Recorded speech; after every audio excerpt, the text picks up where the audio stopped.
up, and we see Peter out of all of them, making a, taking a decision, taking a step.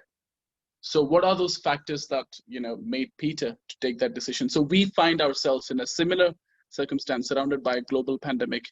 We don't know what's going to happen tomorrow. Every day things keep changing. So what's the best approach? What do we do right now? Do we just sit and wait to see what happens?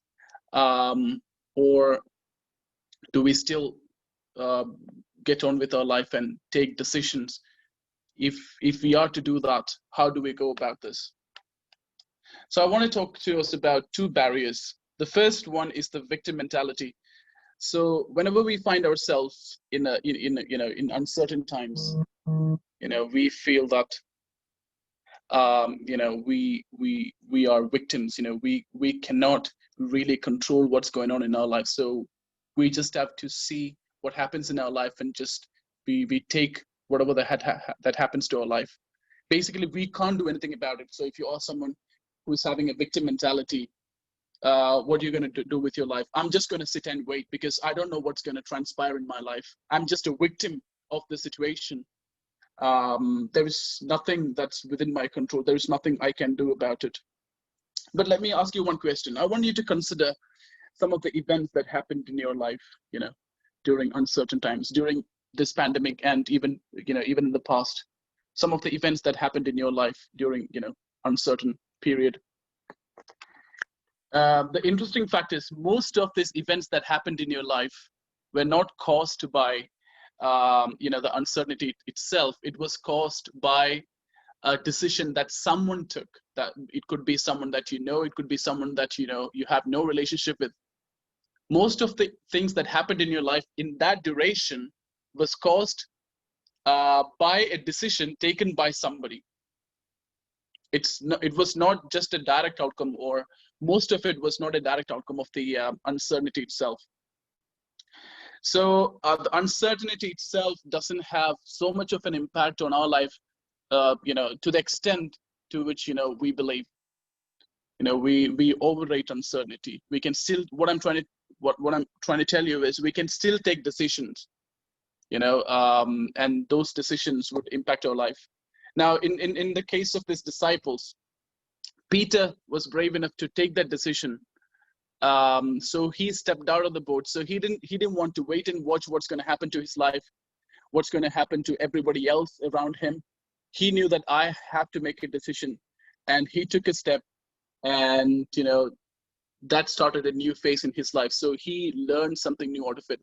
So in a minute, we're going to look at what are those factors that enabled him to take that step or take that decision.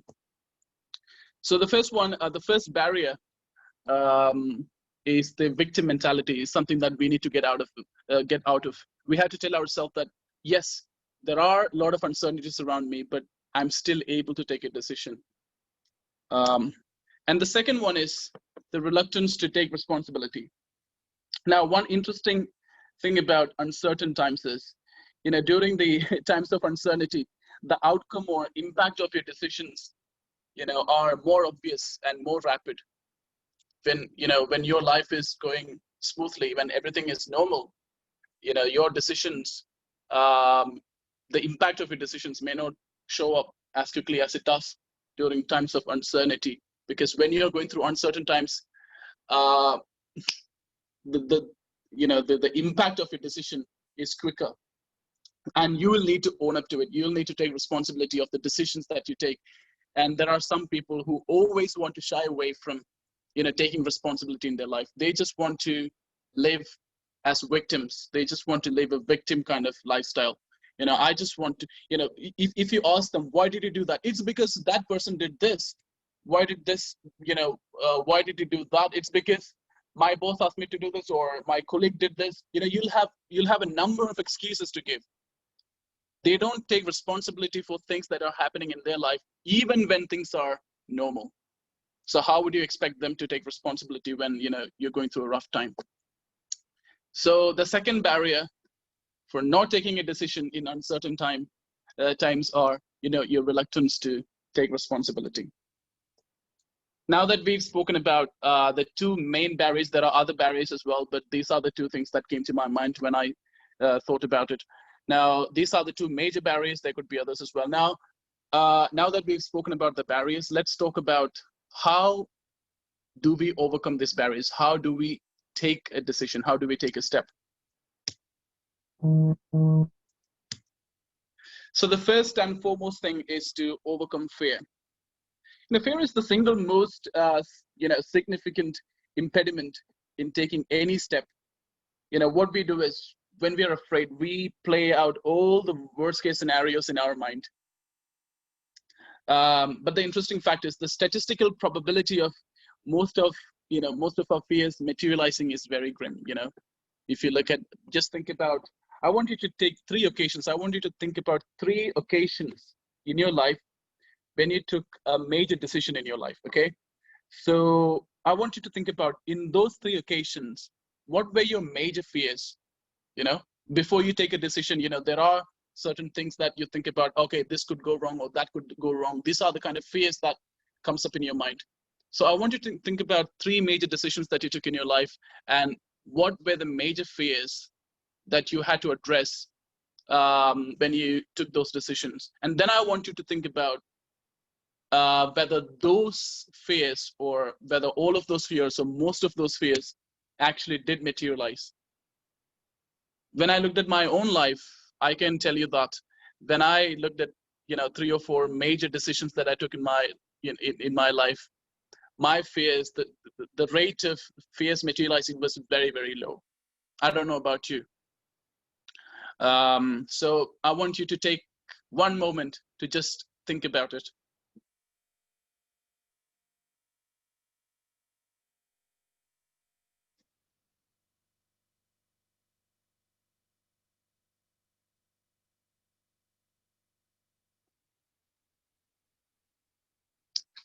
Right. So I hope you agree with me. Now, the thing about fear is not a scientific or a warning sign that tells you, oh, these are the things that are definitely going to go wrong. The primary intention of fear is to stop you from doing something. The primary intention of fear is to not give you information. It's not to give you helpful information, although at times, you get some helpful information, but the primary intention of fear is to stop you. So whenever you're about to do something, and you're afraid, you're scared, the intention of that fear is to stop you from doing it. And there's a reason why Bible, talks so many times about not the importance of not being afraid. It says about 365 times, I believe, it says, "Do not be afraid. Do not be afraid." So there's a reason why God repeatedly tells us not to be afraid, because being afraid is a human tendency, and without overcoming fear, we won't be able to do anything in our life. So fear is the first thing that we need to overcome. And fear is just the opposite of faith. Many people say that the opposite of faith is unbelief. To what I believe, the opposite of faith is fear. So fear, in other words, is a negatively charged faith. You believe so much that something is going to go wrong. Whereas faith tells you that it is going to go well. You're going to make it. You're going to do it. God is going to stand with you. And fear would tell you God is going to give up on you. It's just a negatively charged faith. And when you're overwhelmed by fear, you're so convicted by that fear, and that you believe what the fear is trying to tell you. So that's what I'm saying.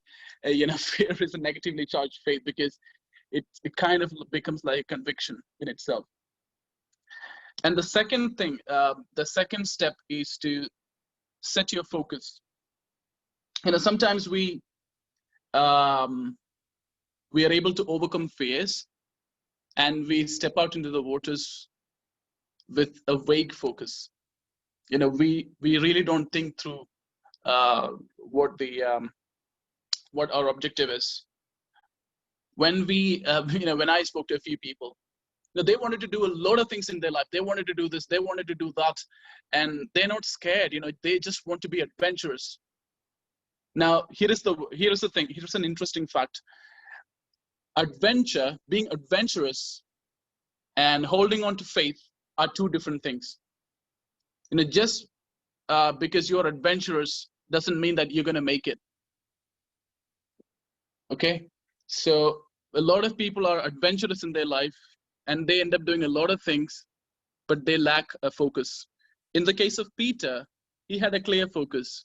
He did not step into the water just like that. Although he stepped into the water, he fixed his focus on Jesus, and he had a target. Now, when you take a decision, once you overcome your fear, this is the first question that you need to ask yourself. Do I have a target? Do I have a focus? Now, let me put something else out there.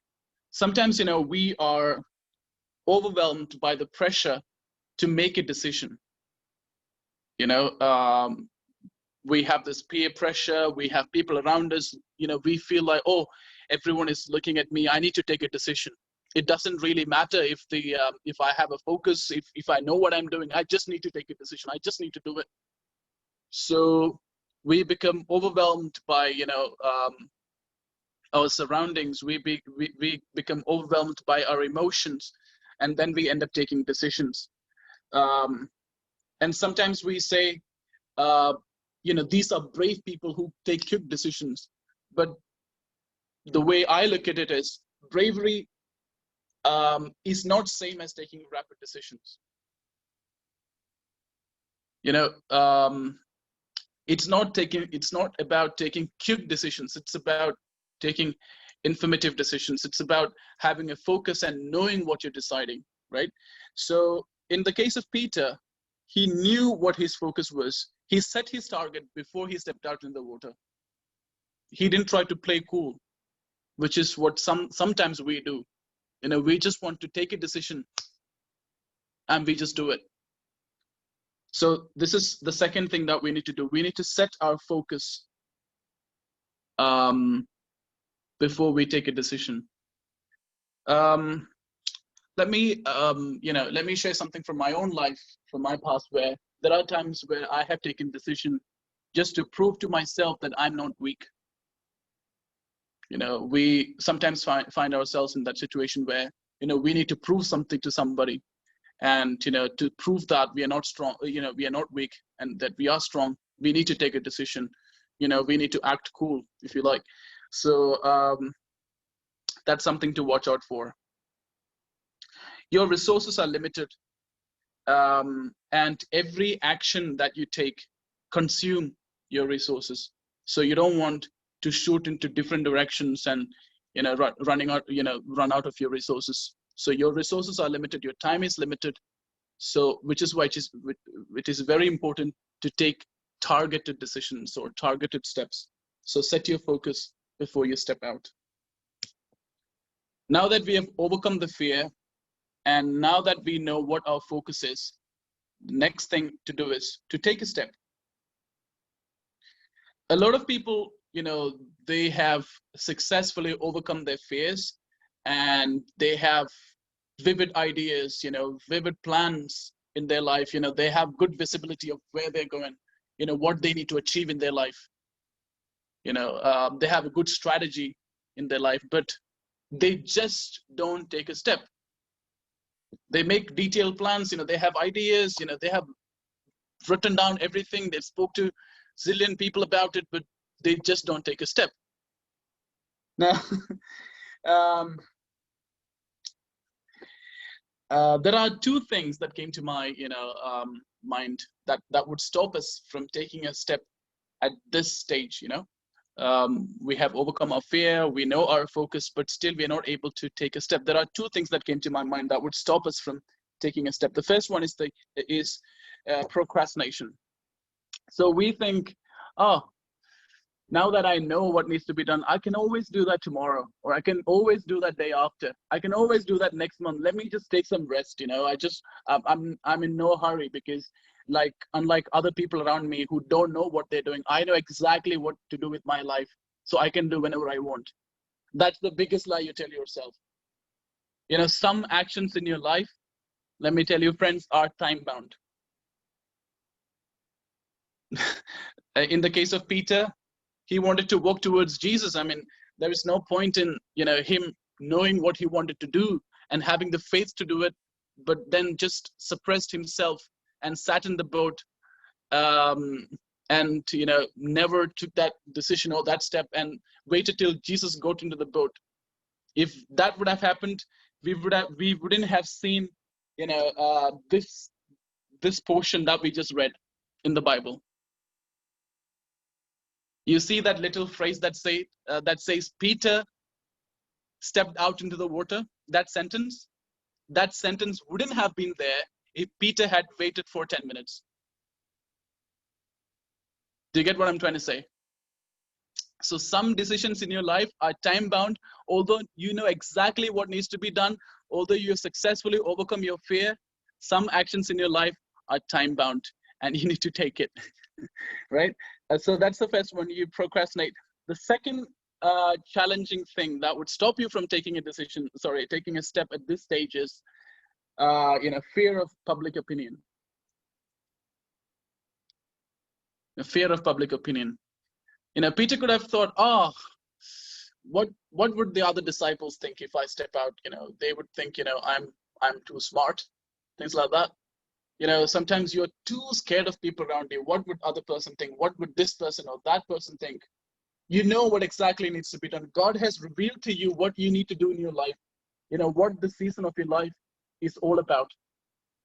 And you have this conviction deep within you what needs to be done.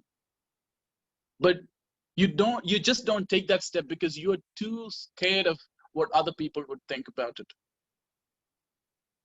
So again, this is something to watch out for. So don't miss your step just worrying about what the next person thinks, because if you have conviction, if God has told you what needs to be done, and if you're sure of that, if you have your focus, just take a decision. Another interesting thing is, if you take a decision, there's going to be an impact. All right. And if you don't take a decision, there's going to be an impact as well. So either way, there's an impact. So it's not like if you don't take a decision, nothing is going to happen. Things are still going to happen. Somebody else's decision is going to impact your life. So, so it's up to you whether you stop it or proceed. So now these are the two things that would stop you from taking a step at this stage. Now,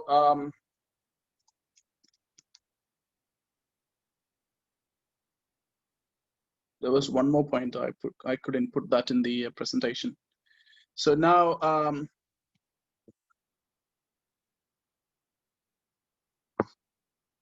okay. So now, how do we overcome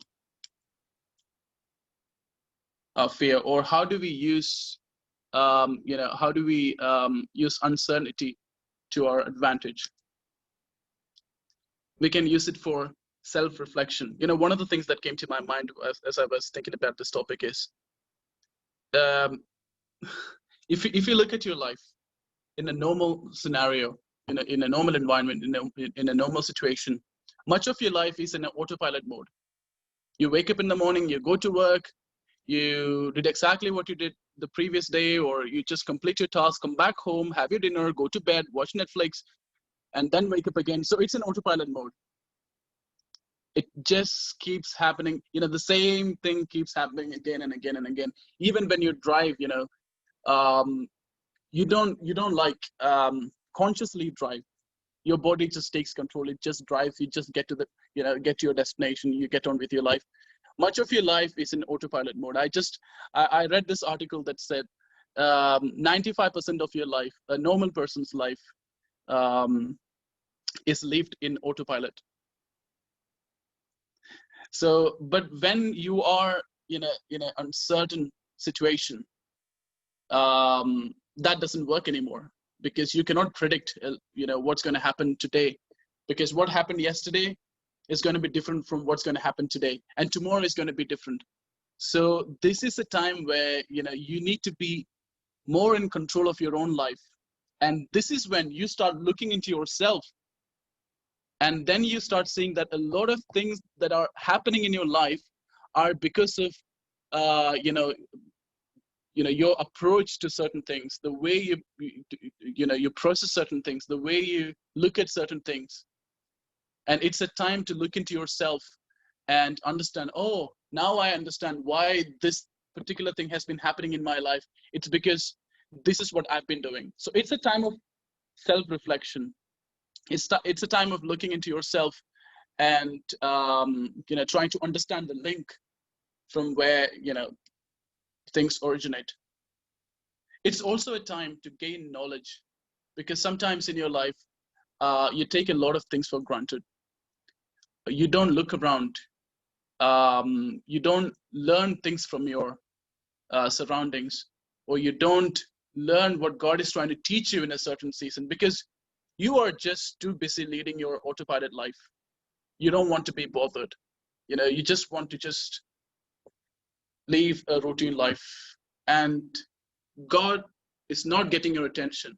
So you're not gaining anything new. You're not gaining anything new in your life. You're just going in the same old circle every single day. So when there are uncertain times, that's when you stop for a minute, you take a break, and God gets your attention. And that is the time when you begin to learn new things. Even if you look at the people of Israel, when as they were traveling from Egypt to the Promised Land, they cried out to they cried out to God when they were in need, when they were going through tough times. If they had a comfortable life, or if everything went smoothly, I mean, you wouldn't need God. You wouldn't want to learn anything new. You wouldn't want to readapt. You would just go on with your routine life. But people who reflect on themselves and gain knowledge in times of uncertainty, they're going to come out of this uncertain period as a new person, as someone with renewed strength. On the other hand, if you shy away from taking a step in uncertain times, you're going to come out blaming a lot of people around you. You're going to blame COVID. You're going to blame your boss. You're going to blame your friend. You're going to blame your colleague. You're going to come out of it blaming everybody else around you. But on the other hand, if you take a moment and do a bit of self-reflection and open yourself up to gaining knowledge and try and ask God, what are you trying to teach me in this season? I really want to learn. Then you're going to come out of it much stronger. Well, that's me done. Questions, thoughts? Really? Done so soon? Yep.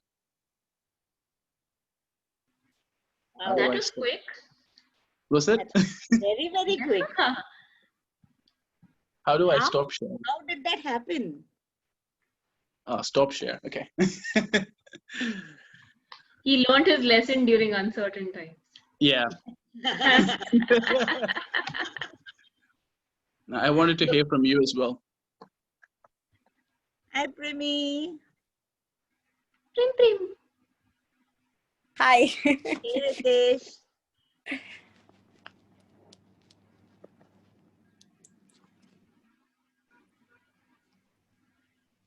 Hi, everyone.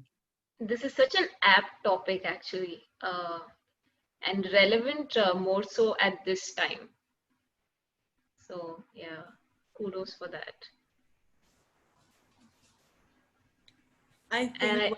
Sorry. No, go ahead.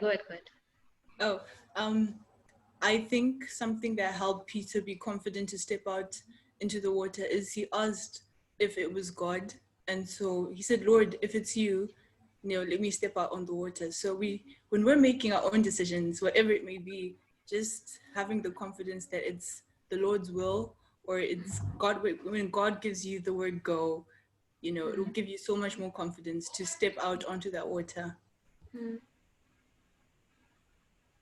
So similar to what Moses said, no? I'm not going to go if you don't go before me. And God in his goodness gave a sign. So, What I find admirable is that everyone focuses on Peter losing his focus and then uh, you know and basically almost drowning, and Jesus telling him, "You of little faith." What I find admirable is that amongst all the disciples on that boat, he was the only one who decided to step out. So that is admirable. From I am a champ at procrastination. There are so many times there are decisions, especially the difficult ones, that I'll put away, saying that, oh, this is too difficult for me and too taxing and too much. So let me just sit on it for a long time. So that particular perspective of realizing that decisions are time bound more often than not. If Peter wouldn't have stepped out into the waters, we wouldn't be hearing of this particular passage in scripture. There wouldn't be a story to tell. So that really appealed to me as part of the message. Yeah.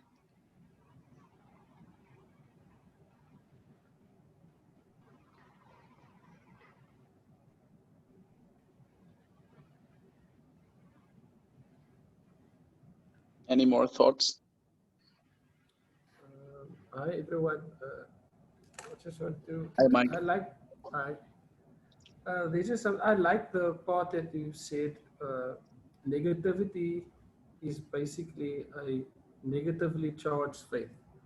That's a new one for me. Yeah. I like Yeah. how you put that.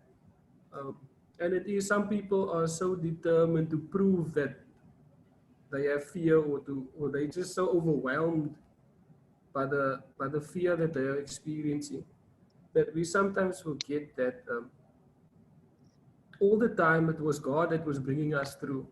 There's so much evidence, there's so much things that we've been through in the past that we so easily forget. Without God, we wouldn't have been at that point, and we forget that most of the time. And then also the other thing that I liked what you said was, is that we need to take this step. That is so important. And that also was a reminder for me that faith is actually, it's a verb. It's something that you do. Like in James, it says that we must not be just hearers of the word, but we must be doers of the word. And I consider faith being a verb. It's something that you do. It's faith in action. So taking that step is also very important. And I just feel at the end of the day, sometimes we just complicate things for ourselves. God wants to help us. He wants to be in control. He wants to show us how good and how powerful and how mighty He is. But we just don't let Him in. We just need to let Him in sometimes and let Him take over. And that's all. So yeah, the message really blessed me. Thank you for that, Mitchell. Thank you.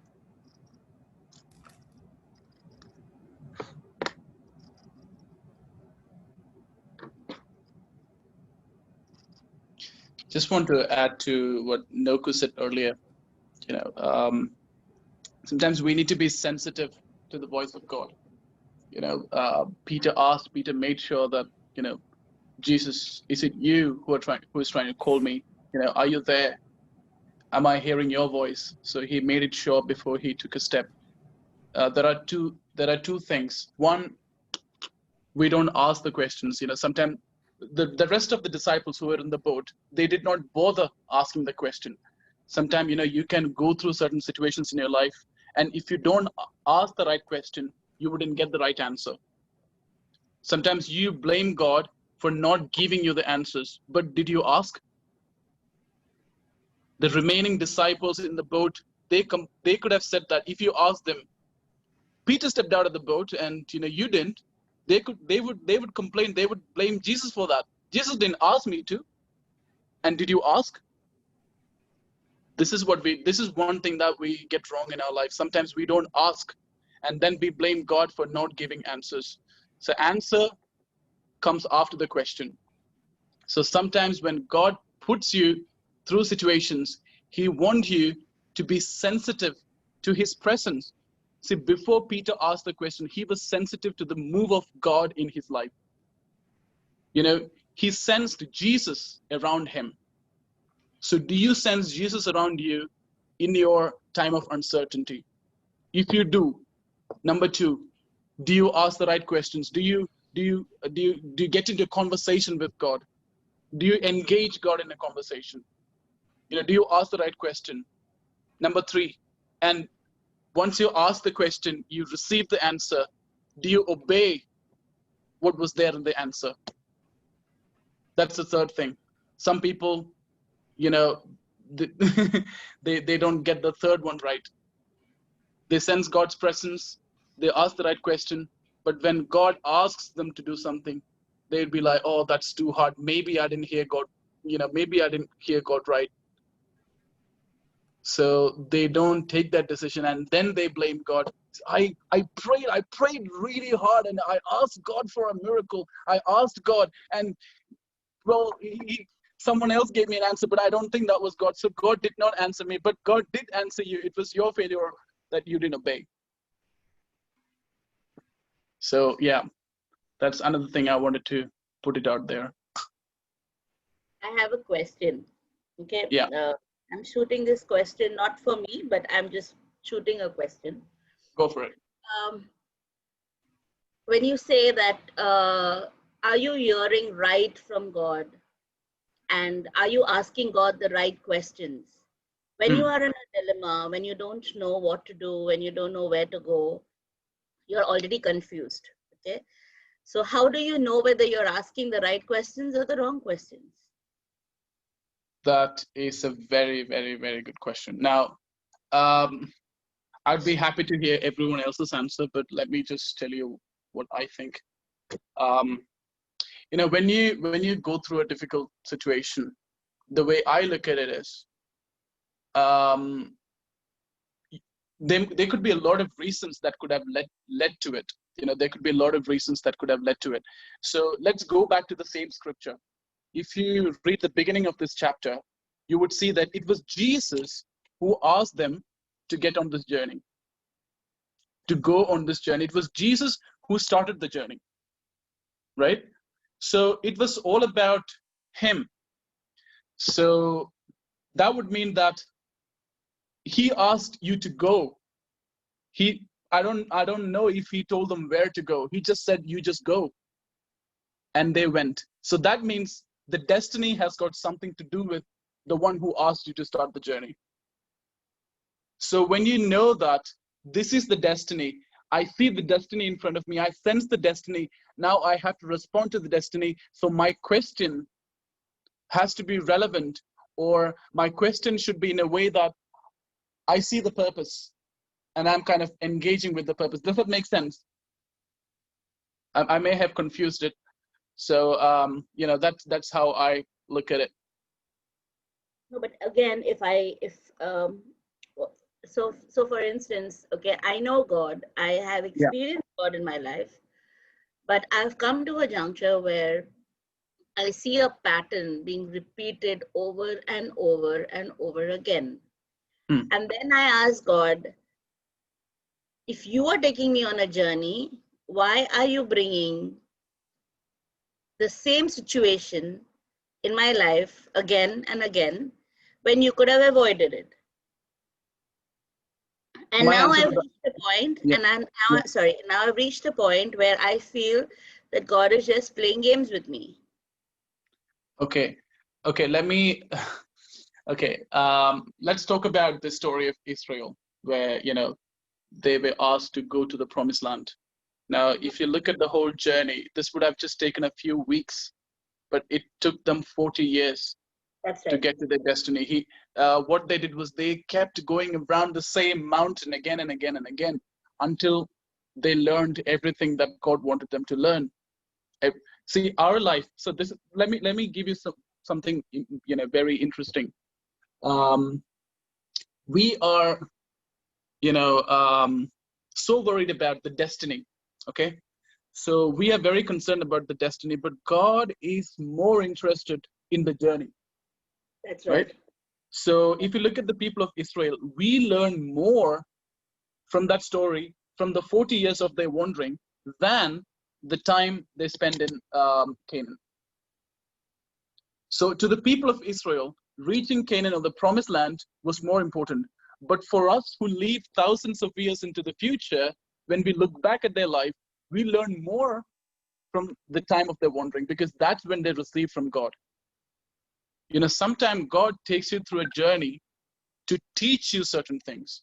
So you could respond to it in two different ways. You could complain just like the people of Israel did. Why are we going through this again and again? Or be receptive to what God is trying to teach you in that season. I know it's very hard. You know, I find it really hard myself when I'm having to go through the same situations again and again. I often complain, I don't get this right all the time, but you know, this is what I believe. God is very interested in the journey, you know, in doing a journey with you and teaching you certain things along the way. And you would have to go round and round it until you learn what God wants you to learn. That's how I look at it. So God is happy with seeing me going through pain. I wouldn't say God is happy. I wouldn't say that God is a sadist, you know, trying to who takes pleasure in you going through pain, but He's more interested in spending the eternity with you and enabling you to fulfill the purpose for which He created you. And if it was not for the pain in your life, if it is not for the wandering in your life, you wouldn't learn what He wants you to learn and eventually do what you're created to do. See, the thing is, when we go and there's a day that we have to stand before God and give an account of all the things that we did, you know, for everything that God has given us, we have to give an account. Okay. Now, when we stand before God, we're going to say, God, I did this, I did that. But then God would say, you wouldn't have been able to do that if I had not taught you certain things, if it was not for the hard times that you had to go through before you did that. Marina, go for it. Yeah. I just I find a lot of sense in Nori's question, because there are times in my life when I've asked that question, you know, where I've looked up and said, like, really, God, like, do you take distinct pleasure in this happening to me over and over again? Like, you know, there are times when we question God, and there are times when we are like, why is He enjoying this, you know? So this is something that I've come to realize. Oftentimes when we are in the midst of a storm, in the eye of the storm, we don't see a reason or a purpose for that storm. And that storm could be very familiar to a previous storm that we've been through, but it's not always the same. Same, yeah. Yeah.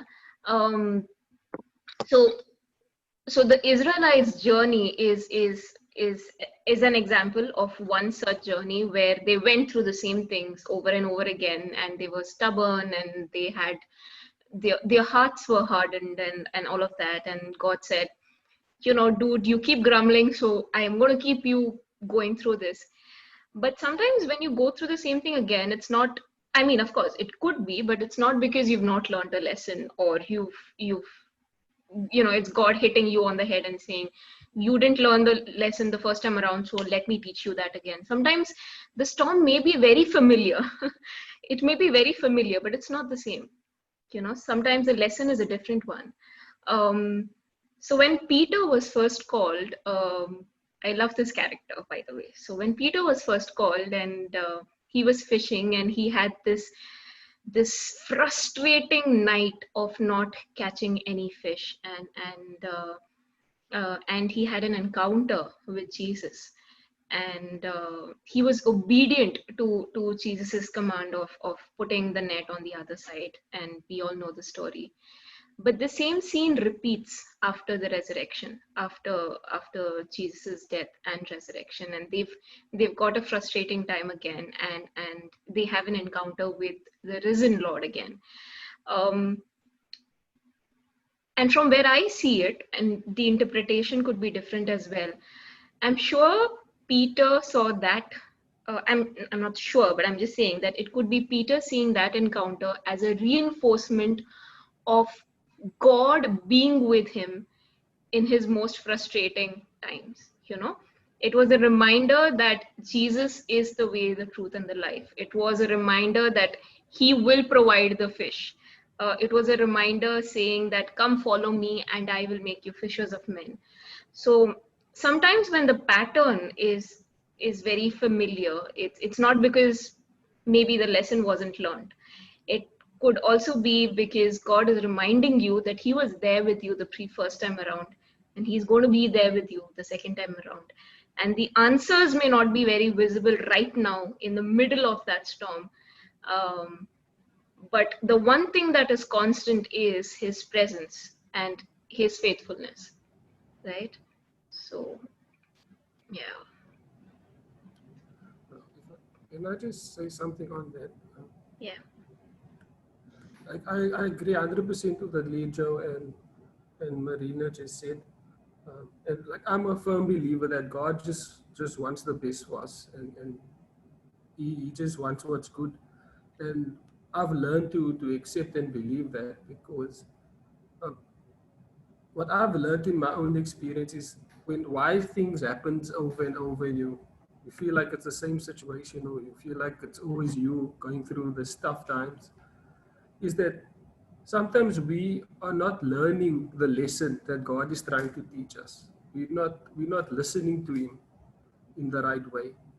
And before God wants to bless you, he, you need to be in a certain condition for that blessing. If you're not ready to receive that blessing, God is going to mold you. He's going to sharpen you. He's going to cut you here and there until you become ready for what is in store for you. And like I said, it's always for the good. And that is just something that we must believe. Uh, you guys are speaking about the 40 years that the Israelites spent in the wilderness. God brought them out of the wilderness, and then just after that, they encountered the Jordan River, and they doubted God again. And when God told them they need to go into the promised land, and they need to take over the land. But they said, God, but there's bigger soldiers, there's people that's going to hurt us. We Israelites, we can't go into the land. And then, but God just proved to them what he can do and what he's capable of. And immediately after that, they doubted him. So sometimes we just need to learn the lesson that God is trying to tell us and trying to teach us. And Then that is where our breakthrough lies. Yeah. doesn't that mean then how do we say that he's a good God when he keeps on making us go through pain, and he expects us to learn from our mistakes, and we don't learn, and he says, okay, till you don't learn, I will keep giving you this punishment? Yeah, Is because that, we are disobedient. It's as simple as that. We're disobedient. Like Lijo said then how earlier, do I say he's a good father? Sorry? How do I say he's a good father then? If a person is not seeing anything good coming out of this disciplining, or if this God who I say is a loving God, he is a good God and he has good plans for me and he loves me just as I am, then why does he want me to change? And No, why he doesn't. do I have to No, no. go through all the pain just to be Yeah. what he wants me to become? I think just to I add would, to what Nor, I think just to add to what Nor is saying, we're using the Israelites as an example, and it's a very good one. But the Israelites example is also a very, very apparent problem and an apparent solution. So they failed. They were disobedient. They had hardened hearts and they grumbled. And so there was an apparent solution in the form of God chastening them and rebuking them and punishing them and all of that. What just to add to what Nor's question is that sometimes a situation or a storm or a certain pattern in your life can seem unfair, where there is no apparent problem, where you've not gone wrong according to you've not gone wrong spiritually. You've not disobeyed. You've not grumbled. You've not fallen. So why am I going through XYZ? That can be very frustrating at that point of time. So at that point of time, you're wondering, so I went through this situation 10 years back where I went through this unfair situation. I came out of it. I'm in a better place now. Why am I going through something similar again when I didn't do anything wrong? Is that the question? Similar. Thank you.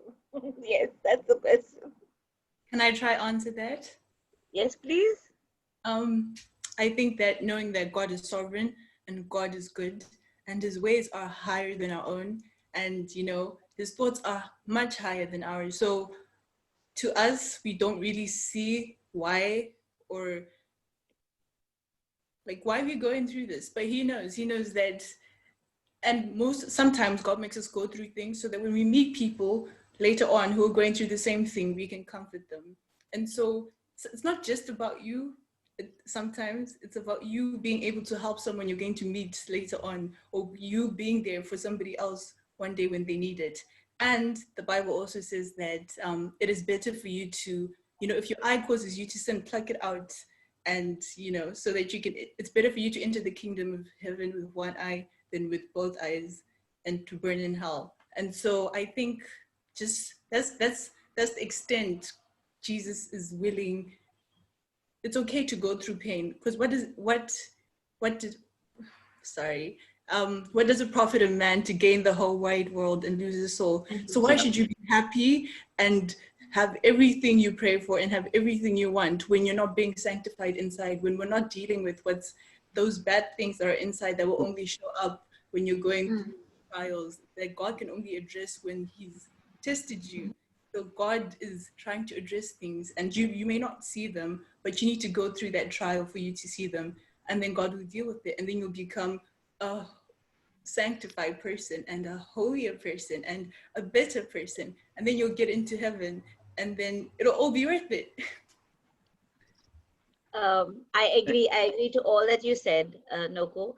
But what I'm trying to say is I've known that God is good. I've known that he's sovereign. I know that he has good plans for me. But I've come to a point in my life where I've seen things happen before. And now that I'm in the Lord, I think that these things should not happen anymore. Okay, ideally. But it's a pattern that gets repeated again. But this time, first time, I did not know that, God was behind me and chasing after me to get me on the right path. But this time I know it. And I have been mindful, and I have been careful, and I have been seeking his will in certain decisions of my life. And I have been getting confirmations.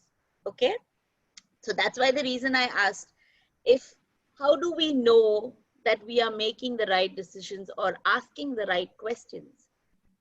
In short, I know that I have gone to God, I have asked him his will, and he has confirmed to me that yes, this is it. Okay, I've got every possible confirmation. This is it.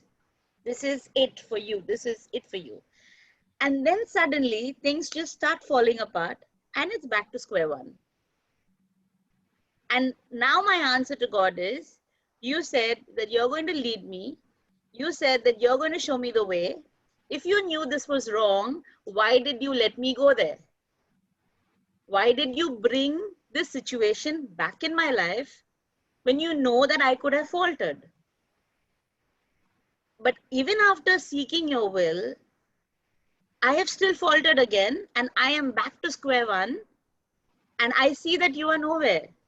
You're just hiding away from the whole situation. So it's me back alone here, where I was, back to where I am, and you are nowhere. So how do you want me to say that God is good when he brings me back to the same situation and leaves me with no answers? Is did holding her confirm that breath, it was ready for this. She's like, come on, you can do it.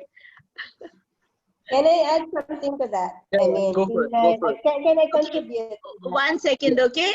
Just disclaimer, this is not my life question, no. But I am asking this on behalf of somebody. I am asking this on Yeah. behalf of somebody, and I have been questioned this, and I have given them an answer, and I want to know whether I've given them the right answer or no. That's the reason this question has come out. Okay? Yeah.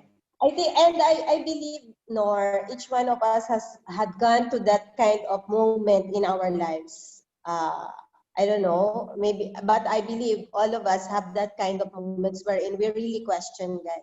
Even the Bible scholars or even the Bible characters, reading through their stories, we have Joseph, we have Job, we have Jeremiah, we have David. So they have gone through that kind of moment where they are questioning God.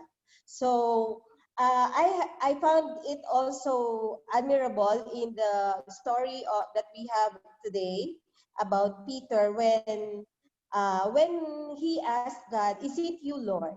And the Lord, if it is you, then let me come. And the Lord Jesus just gave him the invitation, come. But it doesn't mean that the storm has gotten away. Even though God revealed himself that he is calling you on that very moment, that he is with you on that very moment, it doesn't mean there is absence of pain. It doesn't mean that there is absence of the storm. The thing is, why things start falling apart is when we shift our look from the Savior or from God to the things that made us fearful. So that is what happened to the story. Peter began to shift his eyes or his attention from Jesus to the waves. That's when things began falling apart. But it is not the very way or the very moment when God revealed himself that he is with you. But when Peter keeps his eyes focused on Jesus, even there is a storm, even there are big waves, he didn't shrink, right? Because he is looking and focusing on the right focus. I think Lijo made it a point on his slides that you have to have the right focus. So fix our eyes on Jesus.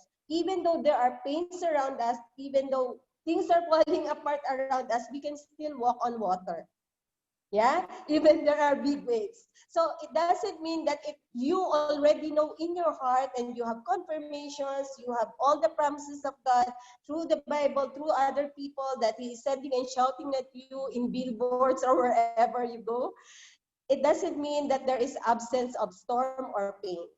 But what is very amazing about God, his goodness and his love, that he will be with you along the way wherever you go. I just want to make an example of my life. I made a very big decision in my life uh, 2 years back from now. This is kind of uncertain, making decision in times of uncertainty. So I made a decision to leave my job, a high-paying job, to an uncertain job whether I don't know if it is a high-paying job or it could pay me back with the same salary or whatsoever. But I got a promise from the Lord that wherever I go, He will be with me. It took me 1 year in the waiting with that decision that I made 2 years ago. It took me 1 year in the making, in the waiting. But the Lord has guided me and allowed me to spend time with him all the more, and to give me or reflect what is going on and where did things go wrong, how did it go, and something like that. So I love the points that Lijo has brought up, which is self-reflection and gain knowledge. So going back to the story that we got here, Peter and the disciples in the middle of the sea. But there is a first story before that. That is the feeding of the 5,000. Okay, the story before they are in the middle of the sea. Okay, so Jesus, after the miracle of feeding the 5,000, Jesus told them, bring all the what? The leftovers in the feeding of the miracle of the feeding of the 5,000. Why did he do that? In order for them to be reminded that the same Jesus who did the miracle in the few hours ago feeding of the 5,000 or more than 5,000 people is the same Jesus that is with you in the middle of the sea, wherein there are problems, there are storms. He is the same Jesus. What happened when things started falling apart is when we forget who is with us and what Jesus did before the moment that we are in. The miracle that he did before we got stuck in another moment. So that is the problem. We are losing focus. That is the problem. And that is being shown on the story of Peter losing sight of Jesus and started falling or shrinking in the water.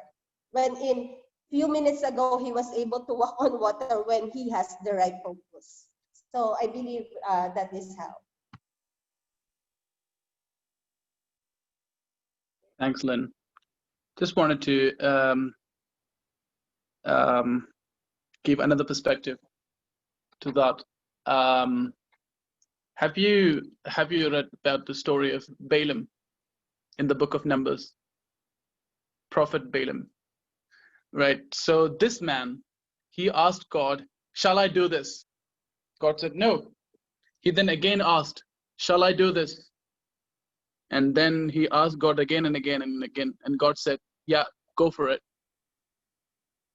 And then he ended up doing something that was not God's will, and it didn't go very well in his life. Now, he could say that I heard God, and if